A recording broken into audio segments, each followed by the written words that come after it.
ప్రభు అయిన యేసుక్రీస్తు నామంలో ప్రతి ఒక్కరికి పేరు పేరున నా వందనాలు తెలియజేస్తూ ఉన్నానండి. ఈరోజు దేవుని వాగ్దానం కీర్తనల గ్రంథము 31వ అధ్యాయము 2వ వచనము. నాకు నీ చెవి యొగ్గి నన్ను త్వరగా విడిపించుము, నన్ను రక్షించుటకు నాకు ఆశ్రయ శైలముగాను ప్రాకారము గల ఇల్లుగాను ఉండుము. హల్లెలూయా. ఈ దినం దేవుడు మనతో మాట్లాడుతూ ఉన్నటువంటి మాట, ప్రియ సహోదరి సహోదరుడా, దావీదు అన్నటువంటి భక్తుడు దేవునితో మాట్లాడుతూ ఉన్నటువంటి మాట, అయ్యా ఎన్ని రోజులు నేను ఈ శ్రమలు పడాలి, ఎన్ని రోజులు నేను ఈ ఇబ్బందులు పడాలి, నా యొక్క మామ అయినటువంటి సౌలు నన్ను చంపాలని చూస్తూ ఉన్నాడు, నన్ను విడిపించేటువంటి వారు ఎవరు లేరా, నాకు సహాయం చేసేటువంటి వారు ఎవరు లేరా అనేసి ఎంతో దుఃఖముతో ఎంతగానో ఏడుస్తూ దేవుని యందు భయభక్తులు కలిగి, అయితే ఈ లోకంలో ఉన్నటువంటి మనుషుల మీద ఆధారపడకోకుండా దేవుని మీద ఆనుకొని, హల్లెలూయా, నన్ను విడిపించండి ప్రభువా, నాకు ఆశ్రయ దుర్గం మీరు కండి, నాకు ప్రాకారము గల ఇల్లుగా నీవు ఉండు ప్రభువా అనేసి మొర్ర పెడతా ఉన్నాడు. హల్లెలూయా. ఈరోజు చూడండి ప్రియ సహోదరి సహోదరుడా, ఈరోజు నువ్వు ఎవరిని ఆశ్రయిస్తా ఉన్నావు? హల్లెలూయా. ఈరోజు నీ ప్రాకారం గల ఇంటి నుంచి నువ్వు మొర పెడతానే ఉన్నావా?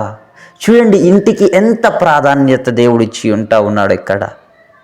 హల్లెలూయా. నువ్వు చలికి బయట ఉండలేవు, ఎండకి బయట ఉండలేవు, వర్షానికి బయట ఉండలేవు.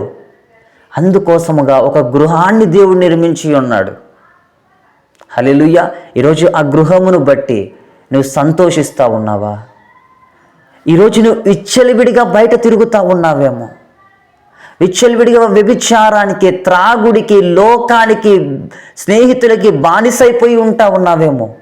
ప్రియ సహోదరి సహోదరుడా, ఇక్కడ చూడండి, దేవుడు దావీదు భక్తుడు మొరపెడతా ఉన్నటువంటి మాట, నువ్వు నాకు ఆశ్రయ దుర్గము కండి ప్రభువా, నువ్వు నాకు ప్రాకారము గల ఇంటిగా ఉండు. హల్లెలూయా.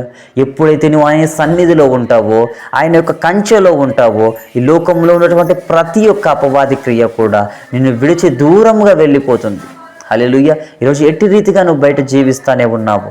ప్రియ సహోదరి సహోదరుడా, ఇక్కడ దేవుడు సెలవిస్తా ఉన్నటువంటి మాట, ఆయన గృహంలోకి రా, ఆయన నీతో మాట్లాడువాడై ఉంటా ఉన్నాడు, ఆయన నిన్ను దీవించేటువంటి వాడై ఉంటా ఉన్నాడు, ఆయన నీ యొక్క ప్రతి శ్రమ నుంచి, ప్రతి ఒక్క బంధకము నుంచి విడిపించుటకు సమర్థుడై ఉంటా ఉన్నాడు.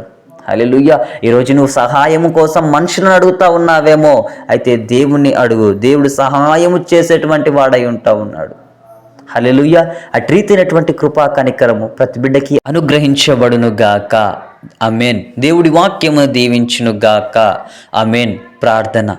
అయా, ప్రతి బిడ్డకి ప్రభువా ఇటు రీతైనటువంటి నైనా తండ్రి యేసయ్యా ఆలోచన విధానమును ప్రభువా నీవు ఆశ్రయమైనైనా తండ్రి, నీవు నా ప్రభువు వారికి కొండ కోట ఈ ఉండుటకు కృపను దయచేయమని సహాయం జరిగించమని ప్రార్థిస్తున్నాను తండ్రి. ఆమేన్.